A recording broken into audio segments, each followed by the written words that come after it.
While levels of carbon dioxide are increasing in our skies at an unprecedented rate, there is progress being made with both new technology and work to connect the worlds of government, academia and business. There just might be a glimmer of hope for the future.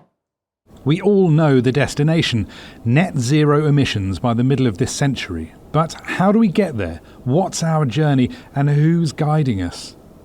The essential thing is that this is a very substantial, very difficult to resolve problem of our own making, which tells you that we can solve it. IETA fellow James Cameron has been at the forefront of climate change policy thinking since the 1980s. There are those who argue that technology can save us and should be left to its own devices, and government, etc., doesn't really need to get involved. Where do you stand on that? It clearly is not either or but both. Technology won't do it on its own without help from a regulatory framework that is designed to help it. It's not that you can't have the innovation without the regulation. That's obviously not the case. But if you want an economic transformation in a society and you want to take people with you, those are essentially political questions that have to be resolved. One regulatory framework which has been helping drive the transformation and technological innovations a net zero goal needs is emissions trading. Carbon trading basically creates a market mechanism that puts a price on what pollution is. The world's 60-plus carbon pricing systems are largely disconnected at present, but a link between them could be created by the Paris Agreement's Article 6, once its rules are agreed.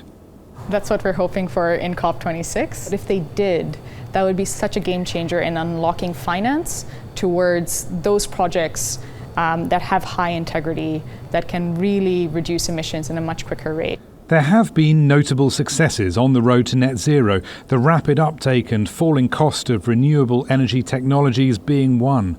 But many, many more are required, and fast. What's really needed to accelerate it is clear, long-term, coherent policies from government that give businesses the confidence to invest. So investing in the R&D, investing in the new factories, changing the products and services they produce, requiring their supply chains to be zero emissions. But the policy hasn't kept pace with what businesses are doing. Chair of the Climate Group and IETA fellow Joan McNaughton has advised government and the private sector on how to do this. All the research shows that if there's collaboration globally, then the cost of doing this will be smaller than if each country goes its own way. This is exactly what COP26 is for, bringing parties together to accelerate action towards the goals of the Paris Agreement, including net zero by 2050. Meaningful progress won't be easy.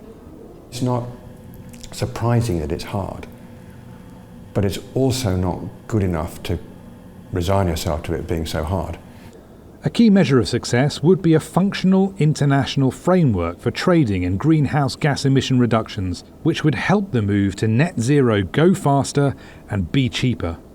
That's why it's taken so long. There's so many nitty-gritty details that they need to finalize. All of us, all the players in the market, are waiting for that to happen.